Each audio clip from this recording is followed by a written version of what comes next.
Žēlstība jums un miers no Dieva mūsu Tēva un no Kunga Jēzus Kristus. Lasījums no Marka evaņģēlija 6. nodaļas. Un viņš no turienes aizgāja un devās uz savu tēvu zemi, un mācekļi gāja viņam līdzi. Kad pienāca sabats, viņš sāka sinagogā mācīt, un daudzi viņu dzirdēdami brīnījās un runāja, no kurienes viņam tas, kas tā par gudrību, kas viņam dota, un kā tādi brīnumi notiek caur viņa rokām. Vai viņš nav namdaris, Marijas dēls un Jēkaba, Jāzepa, Jūdas un Sīmaņa brālis, un vai viņa māsas nav šeit pie mums? Un tā viņi apgrēkojās viņa dēļ. Tad Jēzus tiem sacīja: pravietis nekur nav mazāk godāts kā savā tēvu zemē, savos rados un savā namā. Un viņš tur nevarēja darīt nevienu brīnumu, vien rokas uzlicis dziedināja dažus slimos. Viņš bija izbrīnīts par viņu neticību.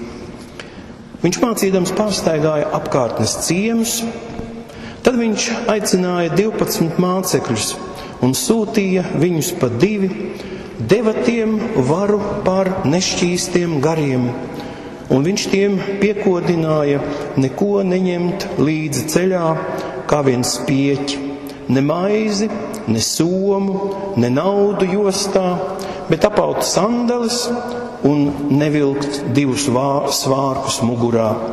Un viņš tiem sacīja: kad jūs ieiesiet kādā namā, tur arī palieciet, līdz jūs no turienes aizejiet. Bet ja kādā vietā jūs nepieņems un neuzklausies, tad aiziedami no turienes nokratiet putekļus no savām kājām viņiem par liecību. Un tie aizgāja un sludināja, lai ļaudis atgriežas no grēkiem. Un tie izdzina daudz dēmonu, svaidīja daudz slimo ar eļļu un tos dziedināja. Āmen. Paldies, Kungs, par taviem svētiem vārdiem. Mēs lūdzam, lai Gars mums tos atver, lai stiprina mūsu ticību un vada ikdienas ceļos, jo tavu vārdi ir mūžīgā patiesība. Āmen.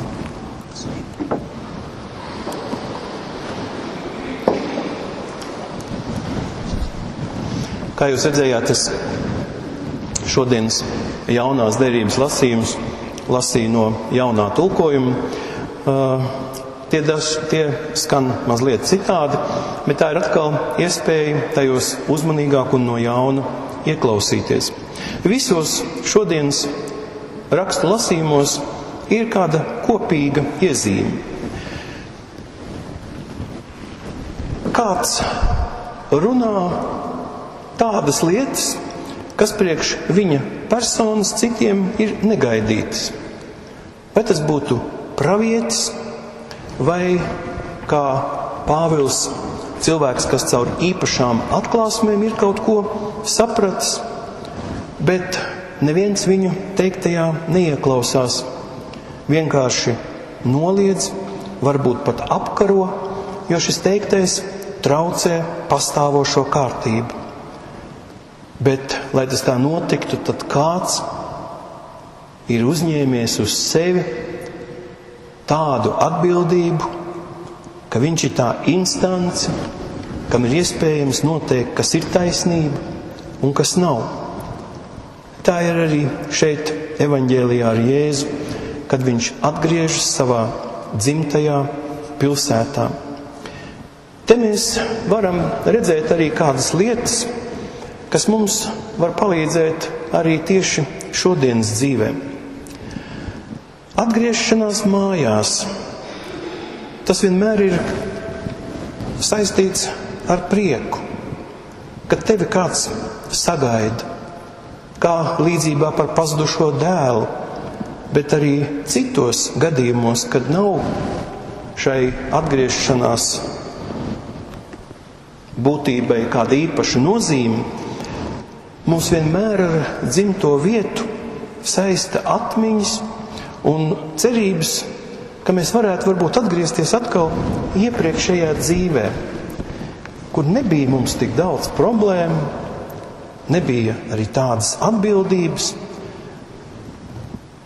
Šajā reizē mēs gribam ne tikai satikt sev mīļus un pazīstamus cilvēkus, bet parādīt arī sevi, kā ir mainījusies mūsu dzīve, ko mēs esam sasnieguši, kas mēs esam kļuvuši. Droši vien, ka ir iespējami citi varianti, bet visbiežāk mēs uz mājām tomēr steidzamies ar cerībām un prieku, ka mūs gaida, ka mūs sapratīs un novērtēs. Tas, ka mūsu tauta ir bijusi spiesta izklīst trimdā pa visu pašo pasauli, gan uz rietumiem, gan austrumiem, gan drīz kā Bībeles tauta, kas tika aizvesta ar varu. Mēs 1 gadsimta ietvaros vairākas reizes esam bijuši lielā skaitā doties prom, lai glābtos no ļaunuma, kas ienācis mūsu zemē. Tagad arī labprātīgi aizbraucam no tās vietas, no zemes, kas mums ir Dieva dota. Tas skan nesevišķi priecīgi. Tādēļ, ka arī vēl joprojām daži saka, ka labāk brauks no šejienes prom, nekā meklēs izēju kopā ar visiem. Vai atceraties, mēs Jāņa baznīcā jau no pagājušiem Ziemassvētkiem esam atkārtojuši un mudinājuši būt visiem kopā ģimenēs. Atjaunot to tuvību, kas mantas un citu laicīgo dēļ ir sabojāta, lai tādā veidā mēs pildītu to uzdevumu, ko Dievs mums ir devis. Turpināt cilvēku dzimtu un atjaunot tās saiti ar radītāju. Varbūt mazam bērnam var likties, ka viņš dzīvo tikai tādēļ, lai šodien raktos smilšu kastē vai lai šūpotos. Tas jau arī ir viņa šodienas darbs un pienākums. Bet mēs taču varam pacelt acis no ikdienas un ieraudzīt to lielo uzdevumu, kas ir pāri visam, Dieva vēlēšanos būt ar mums. Tā, kā Jēzus nāk pie savas dzimtās pilsētas iedzīvotājiem, tā viņš nāk arī pie mums. Šis viņa nākšanas sākums ir priecīgs. Viņš māca sinagogā. Droši vien, kuru katru tur neielaiž. Visi nāk klausīties, bet tad seko vilšanās un nesapratni. Līdzīgi kā Ecēhielam vecās derības laikā, līdzīgi kā Pāvilam būs vēlāk un kā Luteram, arī viņu nesaprata, arī viņam bija jābēg, lai izglābtu savu dzīvību. Tad seko izsmieklis, pazemojums. Jēzus dzimtajā vietā tas ir jāpanes arī tuviniekiem. Viņi tā gaidīja savu Jēzu, un cilvēciski šo situāciju redzot un domājot, droši vien gribēja arī lepoties ar viņu, jo bija taču dzirdēts, ka viņu klausās visos citos Izraēla novados, ka viņam seko pat mācekļi, kas te atnākuši līdzi. Bet kas tad šeit sinagogā notika? Kas nebija tāds? Viņš runāja nevis to, ko no viņa gaidīja, bet kaut ko citu. Un cilvēki vienmēr grib palikt tajās robežās, kas viņiem ir zināmas. Arī sinagogā bija zināms no galvas, kas ir jālasa, kas ir jārunā, un tas patiesībā ir labi, vai vismaz nav nekas slikts. Katra bauslība mums visiem ir zināma, bet līdz tam brīdim, kamēr tā netraucē notikt Dieva paša prātam. No kurienes viņš to ņēmis? Un kas tā par gudrību, kas viņam dota? Un kā tādi brīnumi nāk no viņa rokām? Lai arī te nav teikts, bet pēc šī pirmā izbrīna un jautājumiem droši vien, ka nāca arī bailes, kā tas ir citās vietās. Gan jau arī šeit, jo Jēzus tomēr, lai arī ne uz tāda kā pasūtījumu, bet tomēr dažus dziedināja, uzlika rokas, bet viņš nekļuva par tādu kā iluzionistu, kas pieņem pasūtījumus un tagad parāda to. Šeit notiek tas pats, kas pie kārdināšanas, kad Sātans uzdeva jautājumus, vai tu to vari. Arī šeit kāds uzdod jautājumus. Bet tā nav tā pati kārdināšana, kas aizsniedz arī mūsu visdažādākajās situācijās. Tādēļ ir svarīgi saprast, kas tev uzdod šo jautājumu, kas tev liek kaut ko darīt. Varbūt tā ir zīlniece, kas saka, vai kādas viņas tur ir vēl. Kas saka, jums ir, mīļais cilvēki, jāiet uz baznīcu grēku izsūdzēt, un jūs nākat. Vai arī saka, jums jāiet, tas bērns ir nokristīt. Un tādos gadījumos, kad tas cilvēks atnāk, mēs jūtam kaut kādu dīvainu neatbilstību. Vārdi, ko viņš saka, it kā ir pareizi, bet tiem neseko gars. Patiesībā turklāt ir tas baiļu gars, kas liek cilvēkam pildīt to, ko viņš pats nesaprot, kam nav klāt ticības. Iemesls, kāpēc šeit Jēzus nedarīja nekādas zīmes, bija tas, ka jūdi ticēja savai bauslības derībai. Un tā bija neticība Jēzus teiktajam, bet ticība kaut kam citam. Arī šī māņticība, ar ko mēs saskaramies, taču patiesībā ir ļoti spēcīga ticība. Tikai citam garam, kas, ja arī palīdzēs, tad padarīs cilvēku atkarīgu no šī gara. Pie visām zīmēm un brīnumiem, ko Jēzus dara, viņš vienmēr neiztrūkstoši norāda uz ticību. Palasīsim šīs rakstu vietas. Un Jēzus sacīja virsniekam: ej, lai tev notiek, kā tu esi ticējis. Tad tas aizskāra viņu acis un sacīja: lai jums notiek pēc jūsu ticības. Tad Jēzus atbildēja un sacīja: ak, sieva, tava ticība ir liela, lai tev notiek, kā tu gribi. Tad Jēzus pagriezies un to ieraudzījis, sacīja: ņemies drošu sirdi, meita, tava ticība tev palīdzējusi. Un viņš tam sacīja: celies, ej, tava ticība tev ir palīdzējusi. Kad visas šīs vietas no evaņģēlija nolasām pēc kārtas, tad te nekādu šaubu nav, kas ir tas, kas palīdz notikt arī sakramentam. Šiem ļaudīm ticības nav, un tādēļ nekas nevar notikt.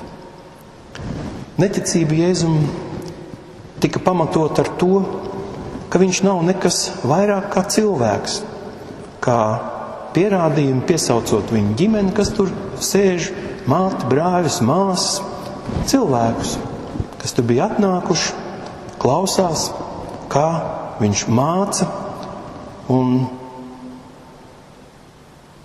tā iznāk, ka visi šie tuvinieki tika pazemoti. Un tieši viņiem līdzi jusdams, Jēzus saka, mēs iesim prom.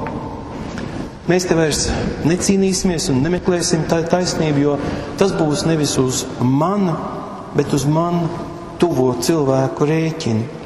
Viņiem tāpat vēl daudz ciešanu priekšā.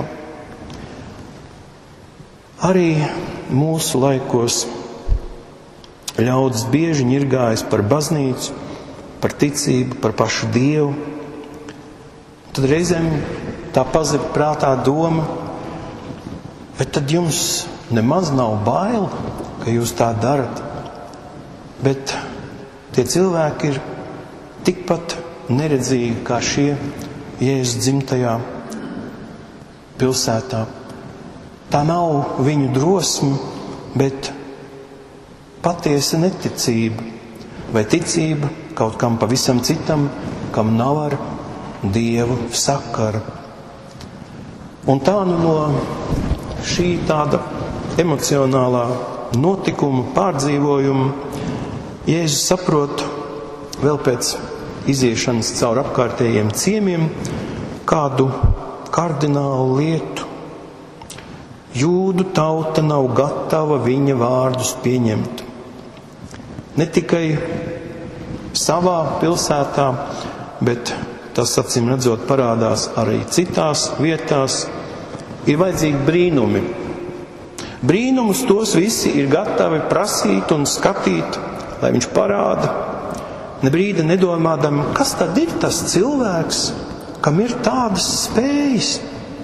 Viņiem liekas, ka tas ir tas prasmīgais dziednieks. Tātad ar brīnumiem vien, bez jaunas ticības sēšanas, jo tiem brīnumiem jau viņi tic, nekas netiks panākts. Tādā veidā nevar pārliecināt cilvēkus par Mesijas, glābēja atnākšanu, kuram šai tautai vajadzēs sekot. Mēs redzam, ka evaņģēlijā visas lietas, ko Jēzus dara, pakāpeniski pieaug. Pagājušajā nedēļā par vētras apsaukšanu nesen runājām, tad tālāk tas aizies līdz pat Lācara augšām celšanās.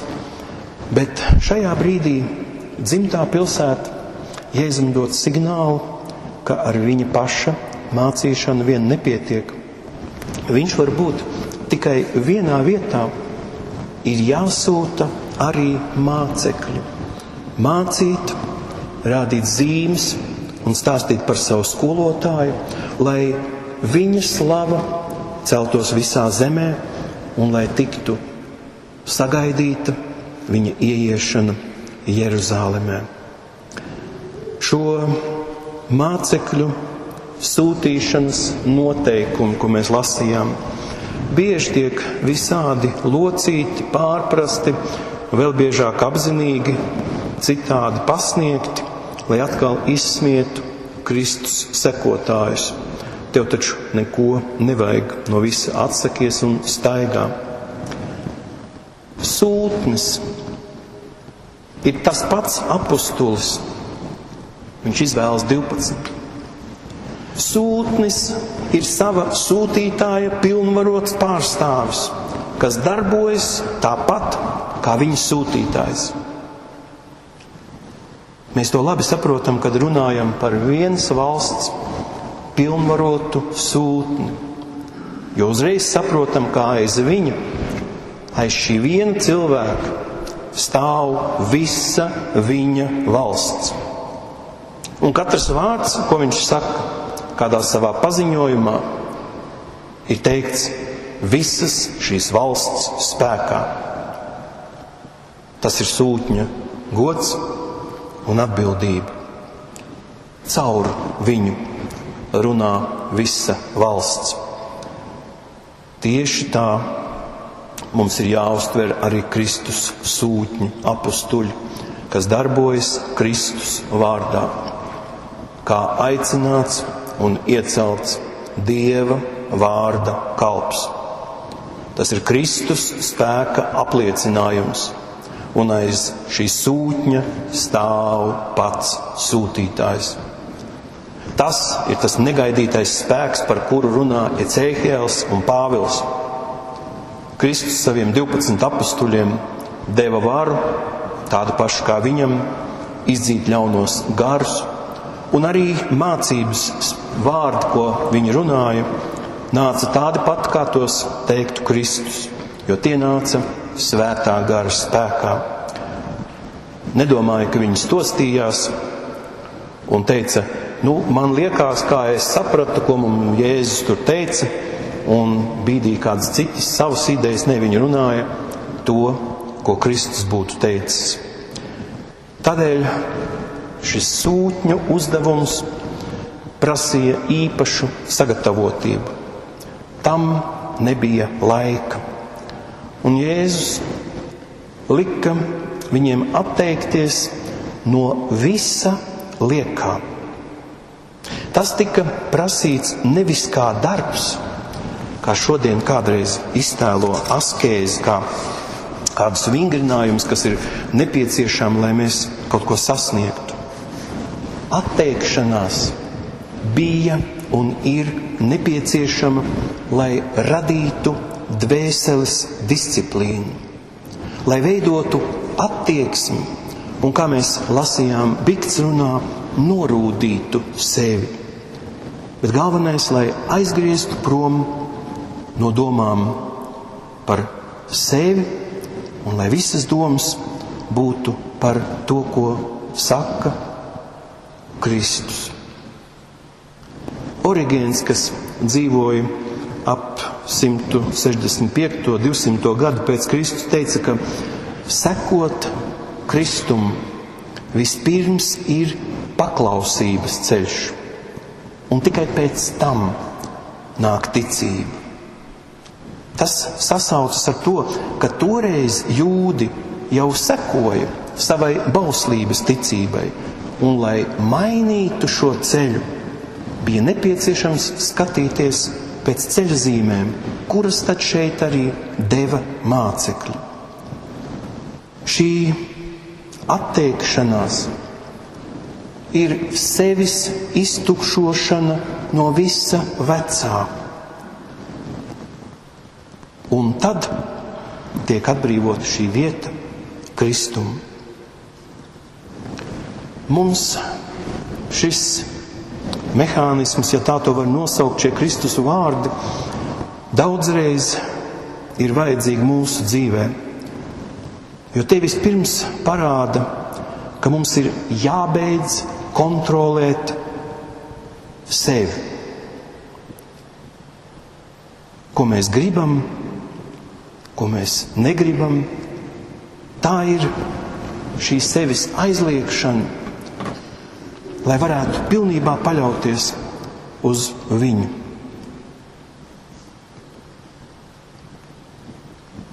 Tas, ko es teicu, ka kāds cilvēks kontrolē, kas ir pieņemams, kas nav pieņemams, tas ir ļoti bieži dzirdams. Un tas ir tas pats teksts, ko Jēzus saka viņa pilsētā. Viņš atbild, es esmu gans, un manas avis man seko. Tātad viņš iet pa priekšu, un mums ir jāiet aiz viņu. Šajā vietā un vispār evaņģēlijos jūs esat ievērojuši, viņš nerunā par bagātību un nabadzību tiešā veidā.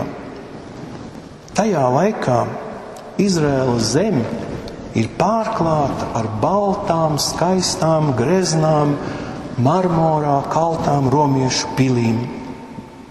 Tur vedīs Jēzu pie Pilāta, pie Hēroda, uz Cēzarei. Mēs esam skatījušies šo vareno pilsdrupu bildes. Un vai nav radies jautājums, kāpēc, izsakot evaņģēlijos visdažādākās līdzības, ne ar vārdu nav pieminētas šīs pilis, kas taču tur bija viņiem acu priekšā, vai romieši, vai okupācija. Jēzus runā par zvejniekiem, muitniekiem, grēciniekiem, par farizejiem. Nekādas domas par bagātību tīrā veidā. Viņš runā par cilvēku izvēli, kas visos laikos visu nosaka. Ja ir labs koks, ja tu esi izvēlējies viņa ticību, tad būs labi augļi. Būs arī bagātība, bet tā nāks no laba koka un nesīs labus augļus. Tā mēs šodien esam atkal ieskatījušies vienā notikumā Kristus dzīvē. Dzirdējuši par Pāvila sāpēm, ko viņš piedzīvoja katru dienu, un par viņa dievišķo atklāsmi.